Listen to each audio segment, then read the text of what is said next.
Ladies and gentlemen, welcome back for another video. It's that time I'm going to do our initial reaction to the new AP poll that just came out to start out week 8 of the 2025 college football season. We're going to go through all the top 25 teams, break them down, and see if we agree with where they fell. Are they too high, too low? Just give our initial reaction. First things first, make sure to hit that like button. Make sure to subscribe to the channel. Drop your comments down below. Let us know if you agree with the rankings, what your thoughts are. Drop it down there, and I will respond to every single comment. If you want to sign up for one of our member teams, check out that pinned comment down below. Click on that link. You can sign up there, and I would definitely appreciate it. So let's jump right into it.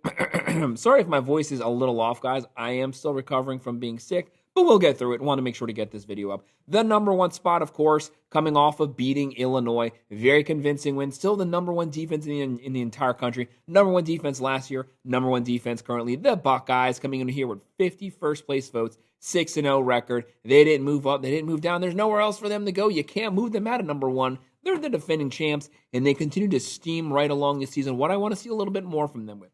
Sayans playing well. Jeremiah Smith, Ennis Tate. Talented wide receiver core. Number one defense in the country. I just want to see the running game with Jackson get a little more consistent. They're going to need that the deeper they get in a Big Ten play.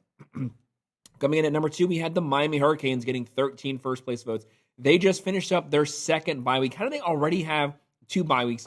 Everybody else has played 6 games. They somehow got screwed by having 2 bye weeks in the first half of the season. That means they have to go a gauntlet. 6 straight games, 6 straight weekends with no breaks, with no rest. It's going to be tough. Hopefully everyone is able to stay healthy. No reason why they should have moved out of the number 2 spot. There's a lot of people clamoring that they should be the number 1 spot. They have one of the best resumes in the nation right now. Some might say if they have the best resume in the nation, you can't drop them out of that number 2 spot. They didn't even play this past weekend. They had nothing to defend themselves with. The last time we saw them, they beat their in-state rival. They have a couple current top 25 wins. They are easily the number 2 team. One of the most talented teams in the country. Great offense, veteran offense with Carson Beck. A lot of experience under his belt. And that defense under Heatherman playing a lot better than they looked last season.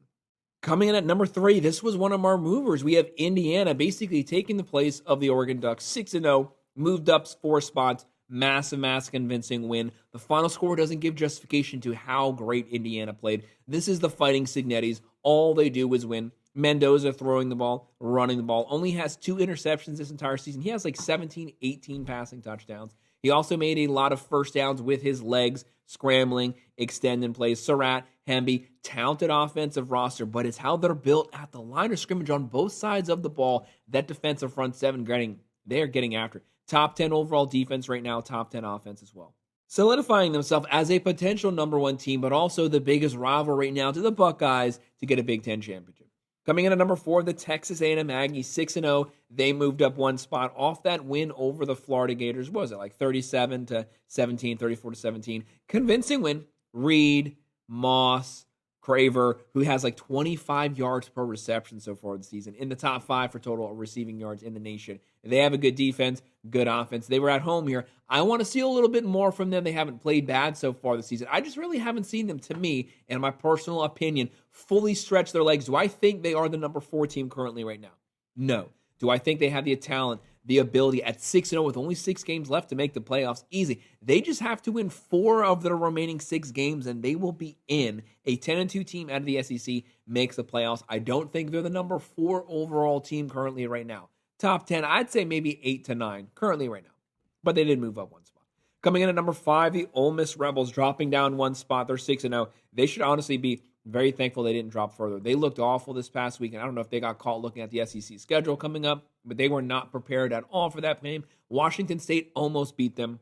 They won it by 3. They were like 34.5-point favorites. They nowhere near covered the spread, and they actually were almost upset. But you don't want to look too much into it. Sometimes you just come out, completely play like crap. That happens every team once or twice per season. You usually lose it. Ole Miss found a way to win it. Chambliss still doesn't have that many starts under his belt as a Rebel, so we have to give him a little leeway there. But overall, this roster far more talented than Washington State. The game should have in no way have been competitive. I'd have probably dropped them more than 1 spot because if they play like that, almost every team in this top 25 would beat them. They're a very talented team. Lane Kiffin, you know they're going to be able to score points. The defense starting to play better. They have a top 15 overall offense. They will play better, but you have to penalize them for as bad as they look. I'd probably drop them down to at least number 7 or 8 right now. Coming in at number 6, the Alabama Crimson Tide, 5-1. They continue to move up. They're up 2 spots. Convincing win versus top 25 Missouri. Do I think Missouri is a world beater? No, but they went to Mizzou. They beat them in their house. They won it by 3. We had the final score being 30-27. They did. It was very close what the actual score was. They pulled off the win. Missouri made it very close at the end, but the Alabama, their defense was able to step up when it mattered most. You have Simpson looking like a great quarterback so far, looking like one of the Heisman frontrunners. Defense is playing well, but just like the Buckeyes, I want to see Jam Miller get that run game going. They're only running for 125 per game. That might do it up to this point, but as you get deeper into SEC play, conference play, the playoffs, you're going to have to be able to run the ball second half and close games out. Not everything can be deep vertical passing. It is working so far. Can't knock it, but just get that run game going, and it'll lead. It will feed the play action. It will feed the deep passing game. Then at number 7, we have Texas Tech, 6-0 undefeated, moving up 2 spots. They lost Morton this game. Hammond steps in again, second time this season, slinging the ball up and down the field. They're too deep at the quarterback position. Great ground game. What their running back group was able to do this past Saturday is crazy. This is a Texas Tech team that runs the air raid, and they still successfully run the ball. Dickey had almost 270 yards on the ground himself from the running back position. Talented team, top 15 defense right now, top 10 offense. Texas Tech actually has a trench warfare team. They have a great offensive line, great defensive front 7. Easily the front runners for the Big 12. Do I think they're going to finish this season ranked this high? No, they're probably going to drop one at some point, but they'll still be set to make the Big 12 championship and to make the playoffs. Coming in at 8, we have the Oregon Ducks, 5-1. 5-1. They dropped them down 5 spots off that loss. And the biggest issue for Oregon was their big win was Penn State. Penn State lost again this weekend, 3rd straight weekend in a row. They're 3-3. They don't have any big wins under their belt. Things will come with time, but as of right now, no good wins. One, semi-close loss to the number 3 team, Indiana. Dante Moore didn't play his best football game. That game was in Eugene, Oregon. Should have been a little more competitive. Oregon, they didn't bring out their A game. They lost it. Everything's fine. You can lose one more. That's it. Everything is still in front of you. Oregon, there's no reason to panic. Everyone calm down. They're going to make the playoffs. Coming in at 9, the Georgia Bulldogs, 5-1. They moved them up 1 spot. At one point, they were down 10-0. Almost 17-0 if the refs didn't take that touchdown away from Auburn. It's pretty head-scratching. They're like cats. They have like 9 lives. They continue to find ways to pull wins out of nowhere. This should be very concerning with you if you are a Bulldogs fan. You are happy for the win. You're not happy for the way you won the game because you easily could have lost this. Yes, you found a way to win. The offense doesn't look any better. Bobo does not run a modern-day offense. They still can't run the ball. Stockton doesn't look like the guy. Looks like a step back from what they had with Carson Beck last season. A lot of question marks around this Georgia team. Yes, they're still a good team. They still have a top 5, top 3 overall roster in the country. But the defense, it's the offense. It is not playing up to par. They got some of their toughest games through. But if they drop one more, then if they play the way they did this Saturday versus Georgia Tech to end the season, they're going to miss the playoffs. They got to get it right. They got to get the passing game going. Branch, Young, give the ball to your playmakers in space. And for Christ's sakes, get a consistent running game. Coming in at 10, LSU, 5-1, moving them up 1 spot. I'm sorry. I don't see anything from what LSU did this past weekend to why they should have moved up. They've only scored over 20 like 1 time this entire season, and that was versus an FCS opponent. At some point, we have to penalize these teams. Yes, year 2 with Blake Baker, the defense looks really good. They are shutting people down. I don't like their offense. It's not just the run game. It's the passing game as well. Nussmeier doesn't look good. Talented wide receiver core. They're not getting the ball. LSU can't run the ball. Why are they a top 10? Any of these top 10 teams, in my personal opinion, would beat them. A lot of the teams behind them would beat LSU. They should have dropped them. You can't barely beat South Carolina like 20-10. Again, fail to eclipse 20 points and us move you up. That doesn't suffice for me. Coming in at number 11, the Tennessee Volunteers, 5-1, moving them up 1 spot. Every single game with Tennessee, I love Josh Heupel, love his offense. They have an exciting offense. They are averaging in the upper 40s right now, but their defense, they're giving up 30-something points a game. They beat Arkansas, by 3 points, and they were 14.5-point favorites. Yes, Bobby Petrino can call plays. Joey Aguilar having a great game here, having a great season. Hasn't even been on the team that long. Bishop finally got the ground game going, 146 on the ground for Tennessee, but that defense is atrocious. It is really bad. They keep moving them up. They were at 15 for like 3 or 4 weeks straight, not moving them up, not moving them down. I don't think the AP Poters know what to do with Tennessee right now. Coming in at 12, Georgia Tech, 6-0. They moved them up 1 spot. They had a convincing win. King had a good game throwing the ball, running the ball. This is what Brenke's team does. They physically run the ball, control time of possession, control the pace of the game. They remain undefeated. They have Georgia at the end of the season. That's going to be a massive game. If they stay undefeated, if Miami stays undefeated, that sets up for a huge ACC championship game. Coming in at 13, just continuing to move up, the Notre Dame Fighting Irish. 4-2, moved them up 3 spots. They're on a 4-game winning streak, started out 0-2. They lost to Miami, lost to the Aggies. But it's the defense that has showed up the last 3 to 4 games. They were awful the first 3 games. They had the number 3 defense last year. Took a lot of sets back to start the season. But it's no longer concerning. The last couple of they only gave up 7 points versus a very efficient offense. They dominate on the offensive side. CJ Carr, Love, Pierce, Faison, Greathouse. The offense, no questions there. They are slinging it. They are running it. They are averaging in the 40s per game. The defense is starting to play good. As long as they win out, they can't afford to drop one more. As long as they win out, they'll be in the playoffs. Coming in at number 14, the Oklahoma Sooners, 5-1. They dropped them 8 spots. It is what it is, guys. John Matier was not at 100%. This team lost. They lost to Texas. They can't run the ball. They don't have pass catchers. The offensive line couldn't hold up. They have a great defense, no doubt about that. Top 20, some might say a top 10 defense. They only lost that ball because their offense had so many turnovers and because no one, for Christ's sakes, could get open and catch the ball. John Matier can only do so much. Right now, he has like 6 touchdowns, 6 picks, but he's doing everything on this team. He's a leading passer, a leading rusher. For Christ's sakes, if someone threw him the ball, he'd probably be the leading receiver as well. The rest of that offense has to step up. This is a very difficult schedule. They still have like 4 or 5 ranked teams on their schedule right now. Do I think they should have dropped them more than this? No, but I never had them at number 5 or 6 anyways. I thought they were ranked way too high. People are only starting to come around that now, saying they want them to drop out of the top 25 soon. So you had them at 5. Now they're not even deserved to be ranked. And that doesn't make sense. I'd have had them at about 12 or 13 to begin with, and then with that loss, dropped them down to about 20. Coming in at 15, BYU. They moved them up 3 spots. Not the best win, but they remain undefeated. 6-0. Retzlaff left this team right before the season started. Bachmeier comes in. He stepped in purposely. Freshman, they're running the ball well. They're playing defense. That's what got them the win. But a double overtime win versus Arizona, which the Wildcats, they were upset-minded. They weren't able to pull it off. BYU stormed back at the very end, and they won it in overtime. They won this game. One of those outliers, one of those potential underdogs, those dark horses to win the Big 12.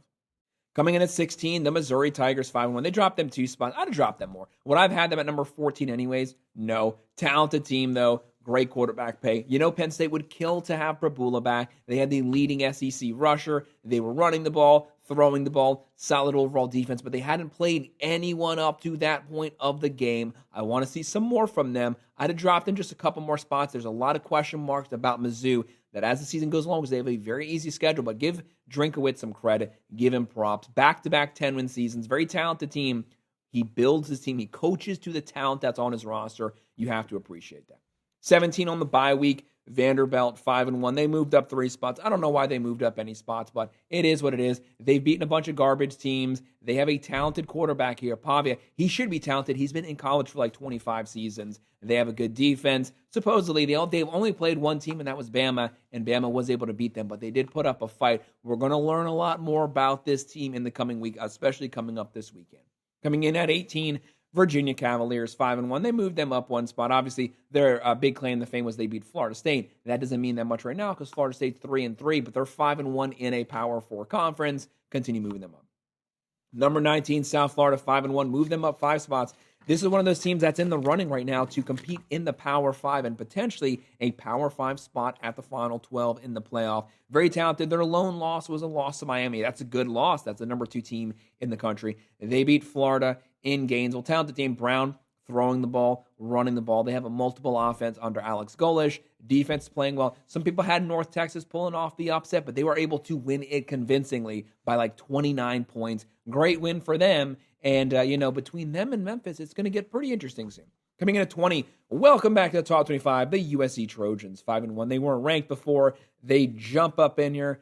I'd have probably moved them, 18 to 20. That's perfectly where they should be. Looks like Michigan, who was number 16, we haven't seen them yet. But anyways, USC, Mayava, great play so far. They lost their running back. Miller steps in, runs for 160. They have Lane, Lemon, one of the deepest, most talented, some might say the most talented wide receiver core in the nation. Mayava playing great at the quarterback position. This defense, year 2 under D'Anton Lynn, it's a physical team. This is the most complete performance we've seen from Lincoln Riley's team since he's been at USC. And the work they did in the trenches versus a very physical Michigan team. Great thing to watch. They do have some difficult games coming up. They have Notre Dame coming up this weekend. That's a massive game. USC, you can only lose one more to have a shot at the playoffs. But you don't necessarily have to make the playoffs this season. This is a good building block because USC has the number one recruiting class coming in next season. They want to finish this season with success in order to maintain that, build some momentum, and keep that rolling. Coming in at 21, welcome back to the top 25, the Texas Longhorns 4-2. Texas, I don't think there's any shot personally that they make the playoffs. They're one loss away from being completely out of it, but this is still a very talented team. Everyone's praising Arch Manning and what he did this past weekend. He didn't do that much. The reason Texas won was because of Texas's defense. Top 10 defense nationally, forced a lot of turnovers. They had a pick six. They had a kick return. Arch Manning had one touchdown this whole game. It's the defense that saved him and the fact that Oklahoma has an inept offense. But nonetheless, talented team. They can compete in the SEC. Just how talented their roster is, nobody wants to play them. You might laugh at the quarterback position, but he just has to do just enough to win the game. The running game, Wisner stepped up and had a big game. They had a great defense, got them the dub. Welcome back to the top 25. They do belong in the top 25. They just should have never been preseason number one. Then you have Memphis 6-0 moving up one spot. It's going to come down between, as of right now, them and South Florida for the group of 5 teams. Both of them playing good defense. The offenses are high-flying, going to be fun teams to watch. The next 3 teams, all newly ranked. Utah, 5-1. Welcome back to the top 25. They were to pull off the win versus Arizona State. We had them winning, so no surprise there. Devin Dampier, 120 on the ground, 3 rushing touchdowns, throwing the ball. Kyle Whittingham, second longest tenured coach in the country. Physical team, one of the best offensive lines in the country. They play defense. They play line of scrimmage football. Again, a dark horse in the Big 12. Welcome back. They deserve to be back ranked. Coming in at 24, Cincinnati, 5-1. They weren't ranked previously. Cincinnati playing really good football right now. Keep your eye on this team. This is one of those Big 12 teams. They might cannibalize one another because they have a very deep mid-tier of the conference. At the top, Texas Tech, Utah, but a very deep middle area where they might pull off a lot of upsets and beat one another up. Coming in at 25, welcome back again in the top 25, Nebraska Cornhuskers. Dylan Raiola, you had Matt Rule here. They got a very convincing win this past weekend. Got them in here versus Maryland, who had a high-flying offense. They won it at Maryland. Good win. Do I think they're a great team? No. They actually have a pretty easy schedule. They might be able to get to 9 or 10 wins. If they get to 10 and they finish 10-2 in the Big Ten, you might not be able to keep them out of the playoffs. It's a very easy schedule going forward. I think they might have USC. That might be a bit of a shootout. But either way, keep your eye on the Cornhuskers. Physical team, good offense, good defense. Guys, that's just our initial reaction to the new AP poll that just came out for Week 8 of the 2025 college football season. Sorry about my voice. It is slowly coming back. Make sure to hit that like button. Make sure to subscribe to the channel. If you have any comments, drop them below. And if you want to sign up for one of our member teams, click on that pinned comment down there. Drop your comments down there, guys. Let me know if you agree with these rankings. Thanks for watching.